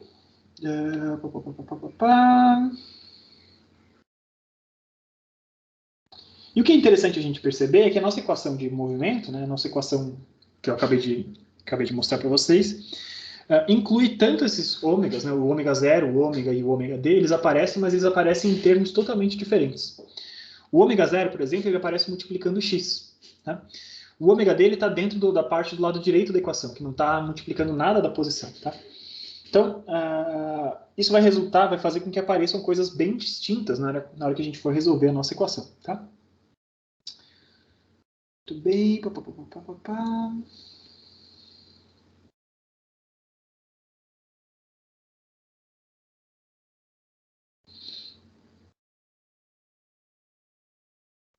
Então a gente vai fazer a mesma sequência de coisas que a gente fez de novo, tá? Anteriormente, e a gente vai supor mais para frente, né? Ao buscar a solução desse sistema, a gente vai buscar a solução e querer entender, talvez, quando que esse sistema vai assumir a frequência da força que eu estou aplicando. Tá? Então a gente está partindo desse princípio. Né? eu tenho um sistema que tenderia a oscilar livremente com uma determinada frequência, mas eu estou lá para todo sempre, né, para o tempo que eu quiser. Eu estou inserindo uma determinada força que tem uma oscilação qualquer, uma frequência qualquer que eu estou querendo botar, ômega d. E partindo do princípio de que eu tenho uma vontade infinita, né, eu vou continuar excitando esse sistema o tempo que for necessário, no tempo infinito, né, mas passado tempo suficiente, a frequência de oscilação desse sistema ele vai tender a se aproximar à frequência de excitação. Tá? É esse que é o princípio do que a gente vai fazer de agora em diante. Tá? Eu volto a falar um pouquinho mais sobre isso. Então, o que a gente está fazendo? A gente tem esses x's e a gente vai passar para o plano complexo. Tá? Então, a gente tem z dois pontos mais gama z ponto mais ômega zero quadrado z vai ser igual, o lado direito da equação não muda, né? Não tem nada a ver com essa minha passagem de x para z, tá? desse negócio. Só que agora, quando a gente está no plano complexo, né, a gente vai tender a expressar essa força externa no plano complexo como o F0, que é a minha amplitude, vezes E na menos I ômega D vezes T. Tá? Então, esse é o formato padrão ali para uma oscilação, né? Uma oscilação como essa.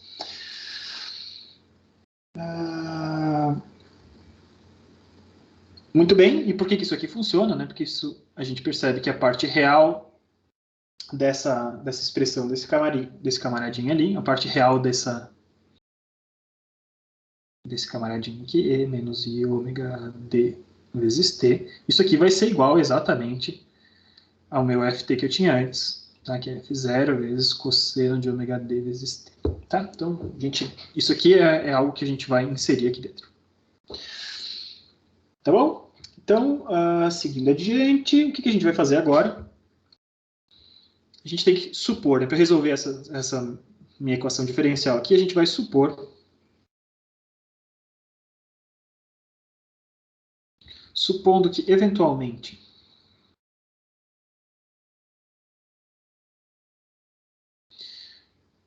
a frequência de excitação externa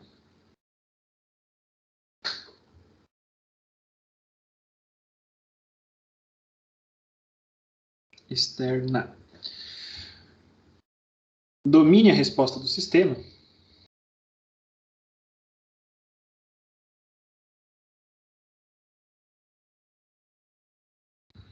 o que a gente está buscando, então, é o seguinte. É uma resposta Z que vai ter o formato de uma determinada amplitude que multiplica E na menos I ômega D vezes T também. Tá? Então, essa é a resposta que eu estou procurando. Tudo bem?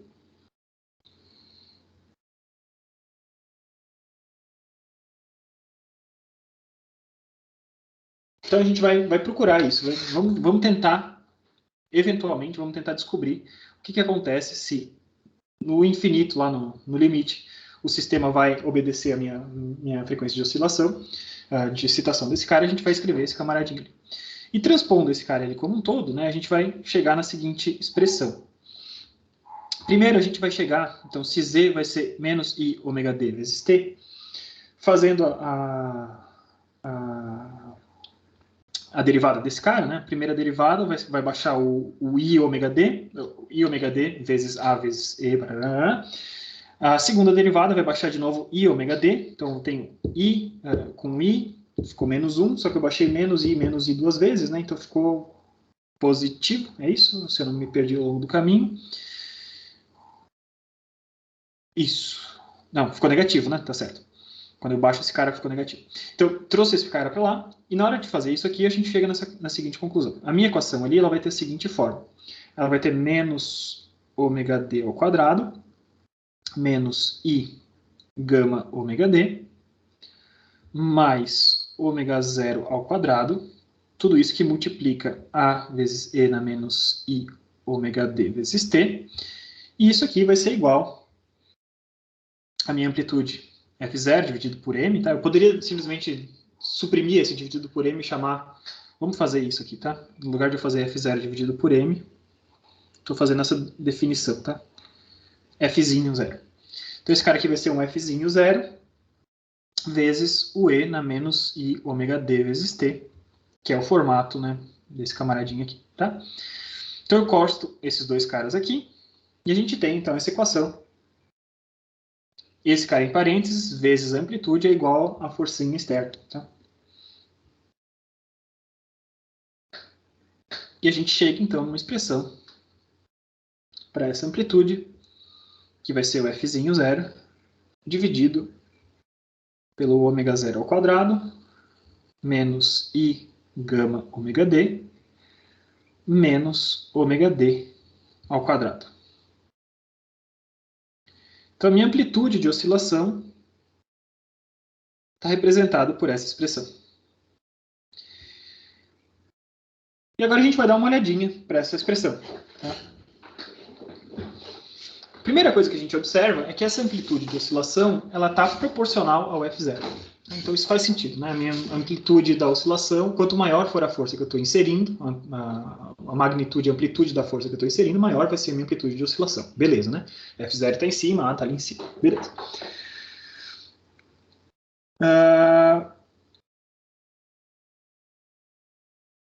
Muito bem, muito bem.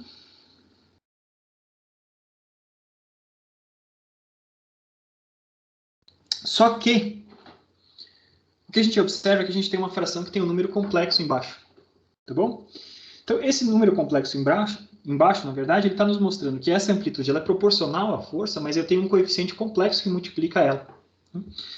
Então, o que a gente vai fazer? A gente vai pegar essa expressãozinha ali do A e vai multiplicar pela parte de baixo desse camaradinho aqui. Tá? Então,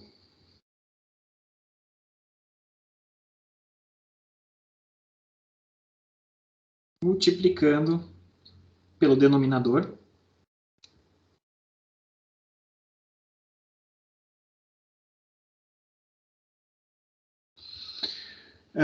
Em cima e embaixo, né? Então a gente não quer alterar essa fração, então multiplicando por esse cara, vou pegar a parte de baixo e levar ao quadrado, e vou pegar a parte de cima e multiplicar por esse mesmo cara. Tá? Quando a gente faz isso, o que aconteceu? A gente sabe que A vai valer, então, ômega zero ao quadrado, mais...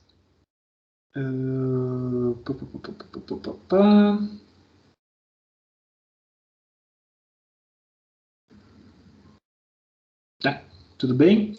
Eu estou multiplicando pelo... Ele multiplicou pelo complexo conjugado aqui, tá? Dá na mesma, você multiplicar pelo cara e pelo outro, você vai ter duas respostas. Uma com sinal positivo, outra com sinal negativo, tá? Estamos perdendo pessoas, então eu vou acelerar um pouquinho aqui.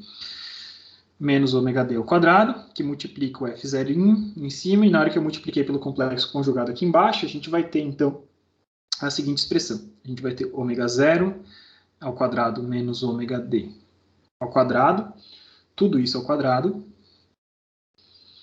mais gama ao quadrado, que multiplica ômega d ao quadrado. Tá? Só fazer o produto desses caras, eles pelos outros, só ir distribuindo esses caras, vocês vão perceber que isso aqui dá certo, tá bom? Então, multiplicando esses caras, dá isso aqui. E a gente chega, então, numa expressão, tá? Esse número vai ter uma parte complexa e uma parte real e uma parte imaginária. Tá? Então, o que eu vou fazer? Eu vou separar o cara que tem i, porque o que aconteceu agora? Na parte de baixo, sumiu o i, não tem mais i na parte de baixo, mas na parte de cima tem o i. Então, esse cara aqui vai ser a soma de duas coisas. Ele vai ter um formato da seguinte forma, ele vai ter uma parte b real mais c vezes o i. Tá? Onde o b, que é a parte real desse cara, parte real dessa amplitude, o que sobrou desse camaradinho foi o seguinte, eu tenho ômega 0 ao quadrado menos ômega d ao quadrado, que multiplica esse Fzinho zero, dividido pelo denominador, ômega 0 ao quadrado menos ômega d ao quadrado, tudo isso ao quadrado, mais gama ao quadrado ômega d ao quadrado. Essa é a parte real. E em seguida, a parte imaginária, que é o coeficientezinho c, que está multiplicando o i, que vai ter o formato de gama ômega d vezes F0 dividido pelo denominador. Ômega 0 ao quadrado menos ômega d ao quadrado mais gama ao quadrado ômega d ao quadrado. Tá? Então a gente observa que a gente tem essas duas partes da minha amplitude. Né? E o que a gente observa, sempre quando a gente observa a parte real. as oscilações observadas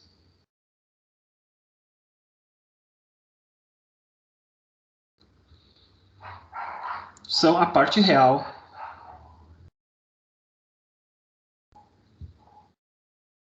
da solução z de t. Tá? Então, se a minha amplitude era uma amplitude que tinha uma parte complexa, na hora, o que eu estou observando tem a ver com a parte real desse cara, tá? E pegar a parte real desse cara é o seguinte, eu tenho um x de t, então, é o x que é a parte real do z de t, e o meu z de t era aquela amplitude, né? Então, o que eu estou pegando é a parte real daquela amplitude vezes e na menos i ômega d vezes t, tá? Ou seja, eu tenho que pegar a parte da amplitude daquele camarada. Eu vou ter o coeficientezinho b que multiplica o cosseno de ômega d vezes t, tá? E lembre-se que e na menos i ômega dt vai ser uma amplitude que multiplica cosseno, mais i que multiplica a parte do seno, tá? E o i que multiplica a parte do seno, ele multiplicado por essa parte imaginária, né? A parte imaginária de A tem um i também, aquele i com aquele outro i vão se juntar e vai trocar o sinal desse camaradinho ali. Então, no lugar de ser menos i seno, não sei das contas, vai ficar mais c vezes o seno de ômega d vezes t. Então, esse carinha aqui é o formato padrão, o formato mais geral possível das soluções para um sistema que tenha uma excitação periódica, uma excitação dentro. Então, se eu deixar tempo que chega para esse sistema, né, lá dentro, se eu assumir que lá pelas tantas a solução vai ter uma frequência de oscilação ômega d, uma frequência de oscilação que eu estou impondo a esse camaradinho aqui, então esse é o formato da oscilação que a gente vai ter. Tá? Última coisa que a gente está mostrando... Eu vou deixar essa parte final, a parte do gráfico, né? Eu parto desse princípio aqui, da próxima aula a gente começa falando sobre o resultado para oscilação forçada. Eu mostro os gráficos e aí a gente vai começar a identificar nos gráficos que mostram essa oscilação ao longo do tempo, como que a gente identifica coisas interessantes no meu sistema, que são ressonâncias e etc. Tá bom? Passei aí 3 minutinhos do tempo, espero que vocês não fiquem bravos, vocês também demoraram um pouquinho para aparecer. E a gente vai se falando então, tá? Então aproveitem aí a nossa semana um pouquinho mais curta, aproveitem o feriado. Eu vou tentar passar para vocês, eu sei que eu já prometi outras vezes, né? Mas está bem corrido aqui a vida aqui em casa. Eu vou tentar passar para vocês aulas gravadas a respeito disso, porque a gente está com pelo menos uma semana de atraso, e semana que vem, se a gente não tiver aula na segunda por conta do feriado, serão mais uma semana de atraso. Então eu vou gravar algumas aulas a respeito desses próximos temas. E vocês, então, mandem dúvidas para mim, né? Ou se vocês quiserem, conversem entre vocês e sugiram aí horários de atendimento para a gente. Pode ser? Tem aparecido muito pouca gente aqui na aula, né? Então, eu gostaria de combinar os horários de atendimento com vocês presentes, mas está meio complicado de vocês aparecerem em peso na aula. No máximo, a gente teve 5 pessoas presentes hoje. Conversem entre vocês quando é que vocês gostariam de fazer horários de atendimento, porque a partir de agora a gente vai ter um periodinho aí com aulas gravadas. Beleza, gente? Agradeço a presença de vocês, valeu, Vinícius, quem mais está aí na área? Guilherme, Vinícius, Wesley, valeu, pessoal. Boa aula de continuidade aí para vocês e a gente vai conversando ao longo da semana. Valeu, gente, vou parar de gravar aqui. Valeu, professor. Obrigado pela aula aí. Falou, Vinícius, até mais. Até mais, professor. Ô, Vinícius, você trabalha na suspensão do Baggio? Sim, professor, aham. Você pode trazer uns dados para a gente? Você tem dados de constante de mola e de dissipação desse cara? Eu acho que eu tenho. Tá. Vou ver aqui o que você certinho. tiver de dado, você me manda, daí a gente tenta fazer uns exemplos que interessem para vocês mais para frente. Tá bom, professor, beleza. Tá bom? Show. Beleza, professor, obrigado, viu? Que é isso. Falou, até mais. Boas aulas. Professor, posso tirar uma dúvida? Fala, Guilherme, pode sim. Até mais, Wesley. Só em relação a... Eu me perdi um pouco na parte que você, ali no final, sabe? Na hora que você estava montando a equação com a parte A com a parte B e C. De onde que vem mesmo essa parte do cosseno ômega dt e o seno? Eu lembro que Então, isso vem da forma de Euler, né? Quando a gente tem E na I e alfa e ômega, não sei das quantas, né? A forma de Euler nos mostra que isso aqui é uma determinada... Tanto faz a letra, tá? Que eu for usar, tá? Uma amplitude aqui, vezes cosseno de ômega t mais in seno de ômega t. Isso é a fórmula de Euler, né, no plano complexo, quando a gente tem isso. Tá?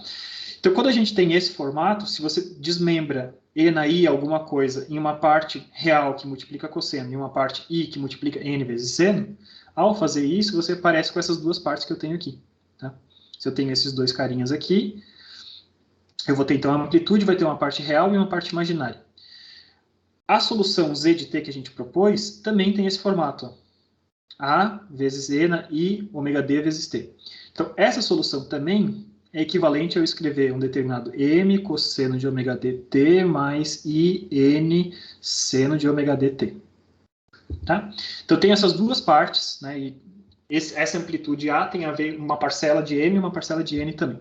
Se eu tenho essas duas partes na parte imaginária e eu estou multiplicando esse cara e a própria amplitude aqui tem uma parte que é real e outra parte que é imaginária, então eu vou pegar a parte real vezes a parte real, então eu pego o cosseno de ômega dt vezes o b, tá? É o que eu tenho aqui, e eu vou pegar a parte imaginária dessa forma de Euler aqui, i n seno de ômega dt, e vou multiplicar por esse czinho que eu tenho aqui.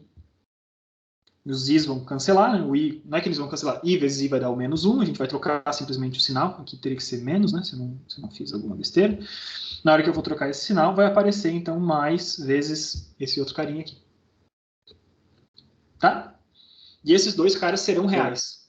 Esses dois caras serão reais porque, apesar do exponencial estar ali considerando i vezes seno, você está multiplicando por uma amplitude, e essa amplitude também tem um i. Então, aquele i com aquele outro i, multiplicados, ele vai fazer sair do nosso plano complexo, ele entra no mundo real, essa parte de seno aparece no mundo real também. Entendi, professor. Beleza? Valeu, viu? Valeu, Beleza. Guilherme. Até mais. Boas aulas, gente. Falou. Até mais, professor.